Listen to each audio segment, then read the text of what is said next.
Hey, honey. If you're up in the air about where to go next, you gotta talk to Russell. He's in Hyrule Southern Wood right now, checking out the lay of the land.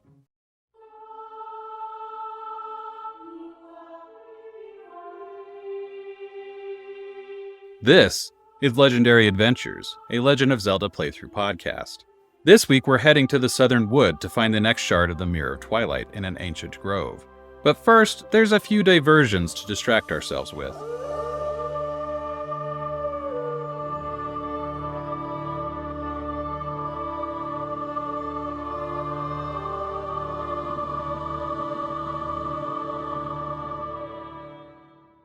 After claiming the Mirror Shard in the Snow Peak ruins, Yeto and his wife Yetta post up at the top of the mountain. They're under the tree with the snowboard-shaped sheets of ice hanging from it. We can challenge them to a snowboarding race. We need to complete 2 races. The first race is against Yeto, then a race against Yetta to claim a piece of heart. Yeto isn't too difficult to beat, as long as players press up on their joystick to gain speed and don't fall off a cliff, that is. After beating Yeto, we can challenge Yetta to a race. She slides on her belly instead of using a snowboard, and she's much faster than Yeto. It's pretty much essential that players take a shortcut near the end of the track to cut off the final big corner. When we win, we're awarded a piece of heart, and told not to let Yeto know that Yetta gave it to us. Awkward.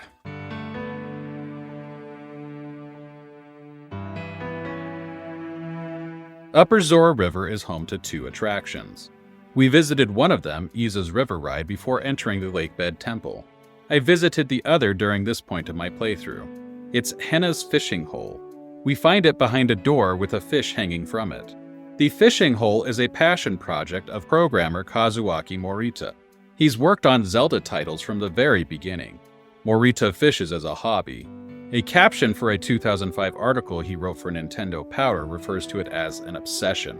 He introduced fishing to the Zelda series by creating the fishing minigame in Link's Awakening. He also created the fishing hole in Ocarina of Time. Morita says he created that particular one in secret, and surprised the development team with it. They liked it so much it made it into the final game. In a Nintendo Dream interview in 2007, a translation of which is posted on zeldadungeon.net, director Eiji Aonuma said, "Mr. Morita kept developing it with all his soul ever since Ocarina of Time." He continued, "I guess he felt frustrated with the Wind Waker because you couldn't fish in that game." He added, "This time I gave Mr. Morita the freedom to do whatever he liked, and he came up with such a wonderful thing. He even developed the input operations for the Wii Remote. For me, the fishing pond's a sacred place. I was totally speechless." He laughed. The music of the fishing hole is calm and relaxing, evoking a peaceful morning on the lake. A steady shaker beat supports calming piano arpeggios and gently soaring strings. A solo French horn plays a languid rendition of the main theme, which I refer to as Link's Courage theme.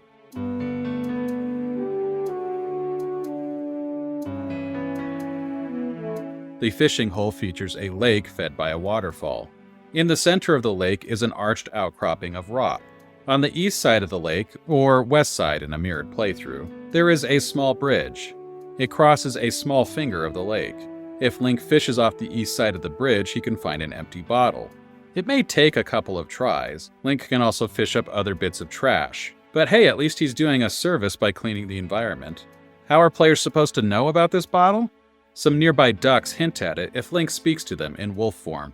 A cabin on the banks of the river is the business of Henna. She has braided brown hair and wears a pink shirt and brown waders. Henna runs a fishing tour business. Her shop is full of interesting things to look at. We see photos of her brother and sister, Koro and Iza. Yeah, they're all related. Also an ancestor, the fishing hole operator from Ocarina of Time. Henna says she has no proof that they're related, but she feels it in her soul.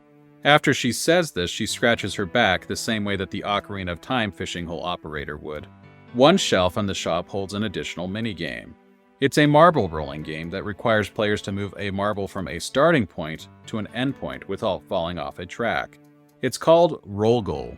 Aonuma said in a Miiverse interview for Twilight Princess HD that Roll Goal was his favorite minigame within the game. It has 8 levels. If Link completes all 8, he gets a frog lure. I beat all the levels in past playthroughs, but on this playthrough, I only did the first level. We can rent a canoe from Henna and go out on the lake to fish with lures. I don't really engage with the fishing, however, there is a piece of heart on the arch within the lake, and we can grab it if we take the canoe out with Henna.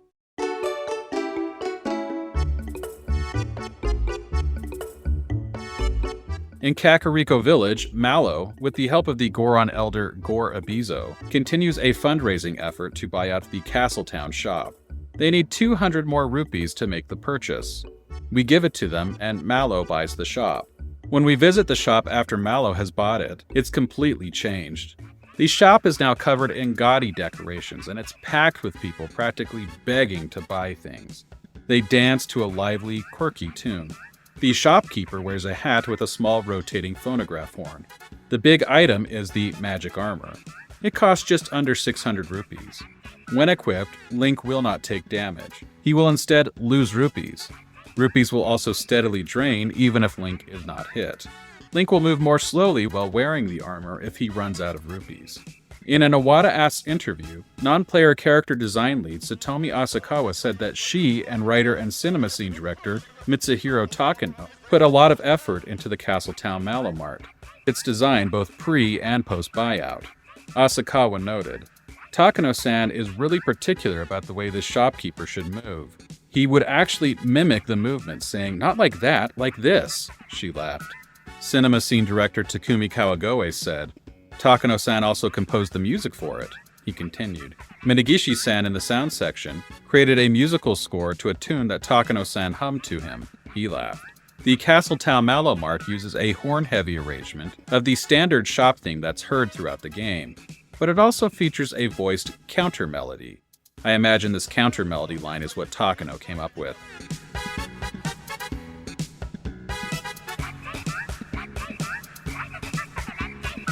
Let's get to the main quest.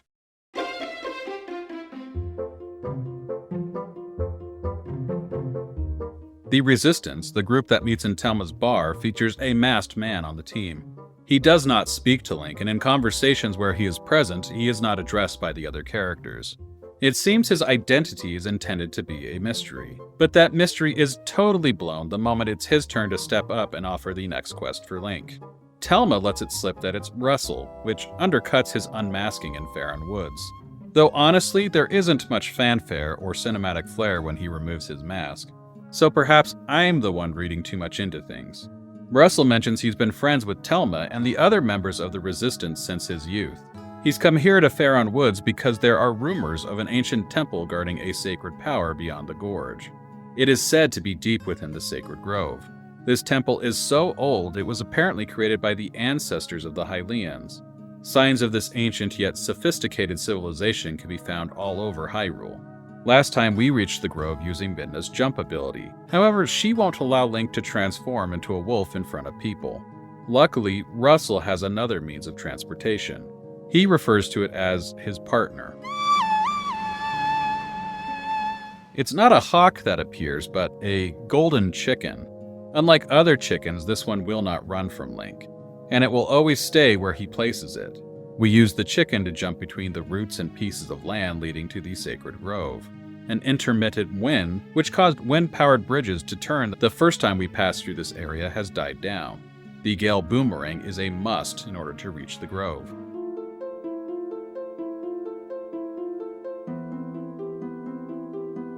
As soon as we enter the sacred grove, Skull Kid reappears, and he again uses his horn to summon marionettes that share his face. What follows is a sequence that's a near beat-for-beat repeat of what we did the first time we visited the sacred grove. The Skull Kid does lead Link down a slightly different path, and there's light from his lantern that helps us track the path he takes. There are also a couple of instances where Skull Kid stands out of reach, and Link must shoot him with an arrow in order to advance. The ending area, where we have to hit Skull Kid 3 times in order to win, is similar in design to the layout from the first area that we ended in, but we are in a different location within the ruins. Once defeated, Skull Kid opens a new path into the sacred grove.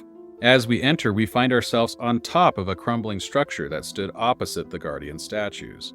A golden bug, the male snail, is found on the lower level of this structure. That snail was obtainable on our first visit. There is also an ancient treasure chest that was clearly accessed long ago.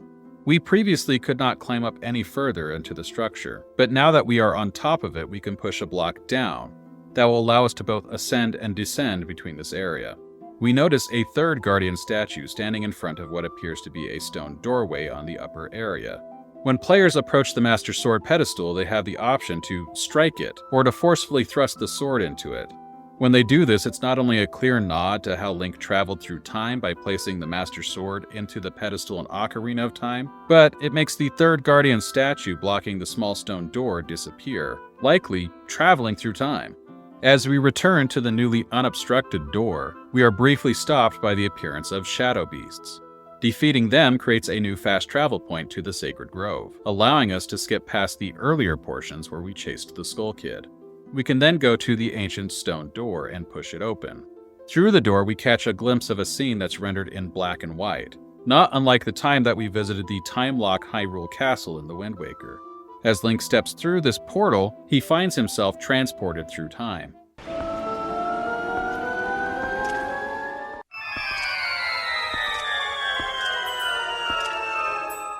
He is taken back to an age when this long-forgotten and crumbling structure in the center of the grove was in its prime. Players should instantly recognize it as the Temple of Time from Ocarina of Time, complete with a choral rendition of the Song of Time played in the background. The layout is nearly identical to the previous game, though there are some Twilight Princess touches like the guardian statues that remain in place. There are also a pair of owl statues that players have likely spotted all over Hyrule, tucked into alcoves on either side near a set of stairs. The female golden snail for Agatha is also tucked back here, sitting in the same place as its male counterpart. Is this intended to suggest that these snails are one and the same and are just incredibly long-lived? Not likely, but the possibility is mind-boggling. Returning to the Master Sword pedestal, Link again summons his inner hero of time and strikes it. A staircase made from light extends up to a stained glass window directly to the north. Uku and her son appear out of nowhere, and they run up the stairs and through the glass, which disappears as they approach. We follow and enter the dungeon.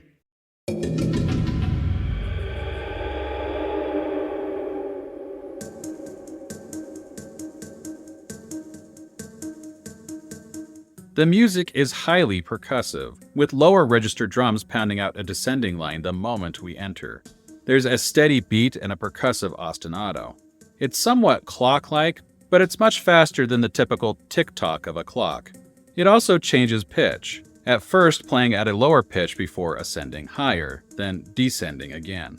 It's all backed by a steady beat, while a slowly ascending melody on keyboard adds a sense of mystery and curiosity.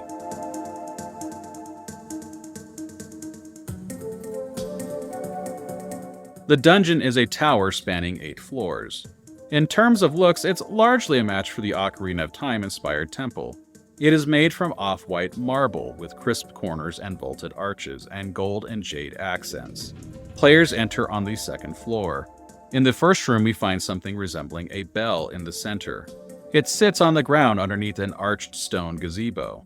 We'll find these bell-like objects on every floor above floor 2. Opposite the bell, there's an elaborate door on the north end. Midna notes that a statue stands to one side of the door while the alcove on the other side is empty. She suggests that Link uses his wolf senses. If he does, Link can see the alcove is supposed to be filled with an identical statue to the one on the other side of the door. Midna sets the goal for the dungeon: find the missing statue and bring it back here. Just before we exit the room, we find Uku and her son. She explains the temple is the place she was searching for. She says the ancient technology of her people is found inside.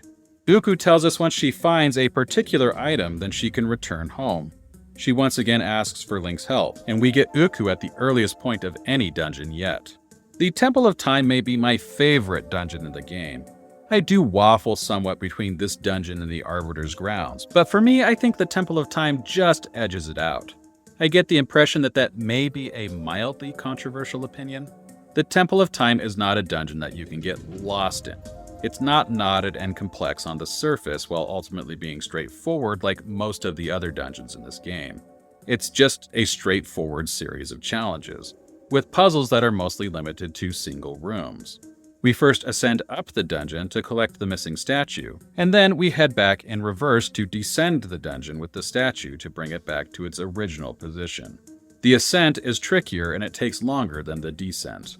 If there's any theme to the ascent, and frankly to the entire dungeon, it's traps and gates. In an early room, players will place a pot to hold down a floor switch to open a metal gate. A secondary gate just beyond this one we opened closes, meaning players have to turn around after they pass through the first gate and then destroy the pot in order to advance. If there is a second theme to this dungeon, spiders are a strong candidate. The dungeon is full of single-eyed spider enemies that longtime fans will recognize as gohmas. The majority appear in one of two sizes. There are baby spiders with large white bodies. They travel in large packs. And then there are larger adolescent gohmas with furry legs. But the spiders also have to contend with the many statues that are scattered throughout the dungeon for the title of secondary theme. In fact, let's just say that the statues are secondary and the spiders are third. The statues come in a variety of sizes. There are small round ones with holes at the base that are typically used to depress floor switches. There's also a tall circular room that connects the 3rd, 4th, and 5th floors, with a central elevator mechanism similar to the one that we saw in the Arbiter's grounds. We lower the elevator to the 3rd floor to pick up a statue, and we grab another on the 5th floor in order to gain access to a room on the south. Inside the south room, we fight the second most common statue in the dungeon, the Armos. In Twilight Princess, the Armos are armed with hammers and shields, but they retain a weak spot on their back that must be hit in order to defeat them, like the Wind Waker. Defeating them reveals a chest with a key. Players can return to this room after getting the dungeon item to manipulate some small statues to get a piece of heart. We then head to the north side of the 5th floor. The remainder of the 5th floor sees Link shifting large stone gates to change the layouts of rooms. He shifts the gates by shooting a crystal switch. Helpful circular marks on the floors help him know where to stand to get the best shot. On the 6th floor, Link finds a massive set of scales. These scales connect the 6th and 7th floors.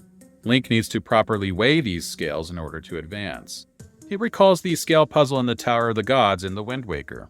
This scale, however, appears much more technologically advanced. Using 2 statues, players can weight the scales down in order to reach the 7th floor. However, there is clearly a higher ledge above with a Poe on it. We can hear the ghost, and the map also reveals there's a door there. From the 7th floor, we can use the hookshot to reach a high column and grab a 3rd statue. Using 3 statues on the scale gives it some extra height, so Link can claw shot to the ceiling in order to climb atop a 6th floor gazebo that houses a bell-like object. He then walks across a catwalk to reach a spinner track, which will carry him to the ledge with the Poe and the door. Through the door, we find the big key. It's guarded by Helmosaur enemies, an Armos, and a gate.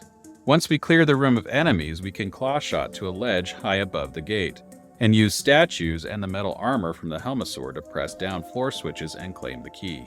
The remainder of the 7th floor sees Link dodging traps as he navigates twisting pathways. Among the traps are giant swinging pendulums, bringing a clock-like visual element to the dungeon. On the 8th floor, Link clears a room of enemies to open a gate, then passes through a locked door to face the mini-boss.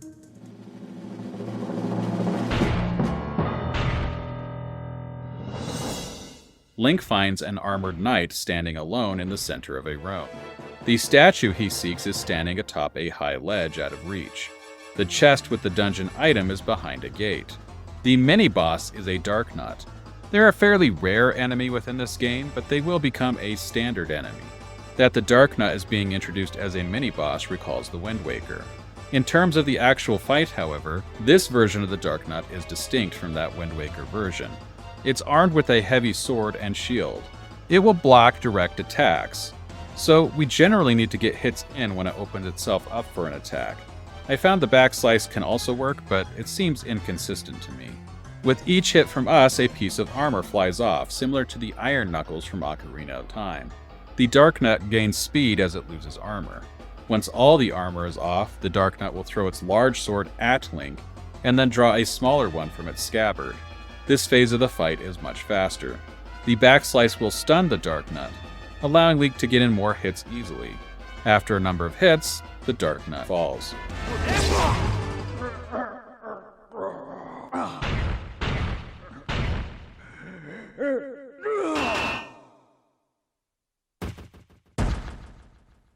Once the Darknut is gone, a gate blocking the chest opens. We then acquire the Dominion Rod. The Dominion Rod works similarly to the command melody from the Wind Waker. It allows Link to control statues. Statues that Link can control must have a hole in them. When he flings the Dominion Rod, a ball of energy will fill that hole and bring the statue to life. The statue will then follow Link's movements. The large statue that we're after even carries a hammer, which we can use to attack enemies and destroy obstacles. We then descend the tower. The bells that we've seen throughout the dungeon are actually transporters. They will move the statue to the floor below. Again, the descent is quicker than the ascent because the statue can smash through gates and traps as we guide it to the bell. The one part that may be a bit slower is the scale room spanning the 6th and 7th floors. We need to use 3 statues to get the scaleway down properly in order to get the statue across. We place the statue back in its original position and the ornate door opens. It reveals another locked door behind it. We pass through this door and find a portion of the dungeon that seems old, worn, and completely dangerous. The number of traps have been amped up to 11, with swinging pendulums, rolling and spinning spike traps, and BMOS. We place a small statue on a floor switch to open a gate, only to have another gate ahead of us close. It's an echo to that earlier puzzle at the very start of the dungeon. This time we use the Dominion Rod to move the statue and open the way forward. We then descend to the first floor and the boss room. The boss is the Twilight arachnid, Armogohma, a new version of the classic Zelda boss first seen in the original game. With the exception of the Wind Waker, Gohma has been depicted as spider-like, though perhaps she sometimes more closely resembles a crab. In Twilight Princess, she has gone full spider. She resembles a giant tarantula, with the exception of a large red eye on the top of her head. Armogohma's music is big and dramatic, with a steady marching rhythm to match her many marching legs played on bass horns and male choir vocals.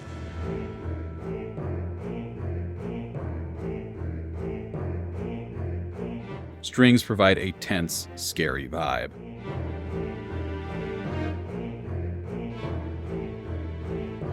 About 30 seconds into the marching rhythm, it drops out, and strings transition us to a B section. The male choral vocals take on a new, faster pace, and the melody generally ascends, while strings play frantic arpeggios, before the marching rhythm returns and eventually takes us around to the beginning again.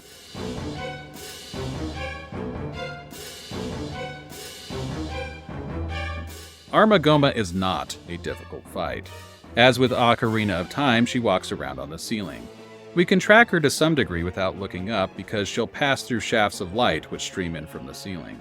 She lays eggs to hatch baby Gohma, again like Ocarina of Time. We take these out, and eventually Gohma stops moving and opens her eye. During this time, we can shoot her in the eye with an arrow, another classic Gohma move. As with Ocarina of Time, this causes her to fall to the ground and begins the damage phase. Unlike Ocarina of Time, we don't attack her directly ourselves. Instead, we use the Dominion Rod to take control of giant statues in the corners of the arena. We control the statue nearest to Gohma and use its raised fist to smash her. We repeat this 3 times to end the first phase of the fight. And yeah, I said first phase. The game does a little fake out, playing the victory music and starting Link's victory animation, only for him to notice the spider's eye and a couple dozen eggs were left behind. The eye itself is a spider. It sprouts legs and a head, and the eggs all hatch. What follows is a quick, comical second phase. A new version of Gohma's boss theme plays. It's faster, discordant, and silly.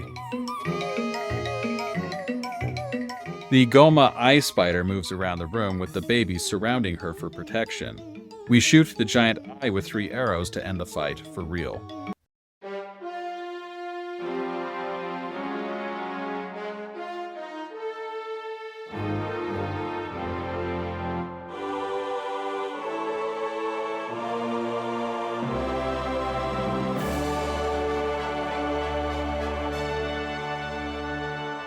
Gohma is easy and alternates between being scary and silly, and I kind of love it. I can recall literally shivering when completing this fight one time during the dark of night when I was the only person awake. I'm not arachnophobic, but spiders are absolutely creepy, and the design of Goma is enough to give me the willies, even as I grin from the ridiculousness of it. We take the next shard of the Mirror of Twilight. Midna again expresses concern about the dark power within the mirror. "You saw how nasty that monster was, right?" she says. "The evil within the shards is more powerful than you can imagine.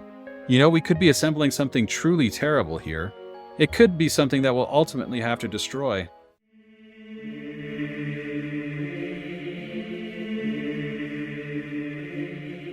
As we return to the temple entrance, we can use the Dominion Rod to move the set of owl statues on either side of the staircase opposite the Guardian statues. One hides a Poe, the other a chest with the other heart container inside. And hey, this is the chest that we saw open in the present that had long since been opened. Link's the one who opened it. Time loop complete.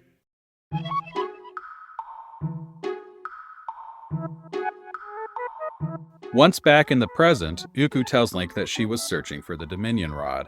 However, the trip through time has caused it to age. It's now rusty and drained of magic. Uku frets because without the rod, she won't be able to return to the sky. And she forgot the spell to restore power to the rod. Uku sets out in search for statues that will respond to the rod. Midna suggests that Link hang on to it. After all, only one mirror shard remains, and this one is in the sky. Link and Midna need to figure out how to restore power to the rod, but how are they going to do that? We'll find out next week. If you want to follow along, please subscribe. And if you've already subscribed, thank you. You are incredible. I'm Paul Riley, and I will see you next week.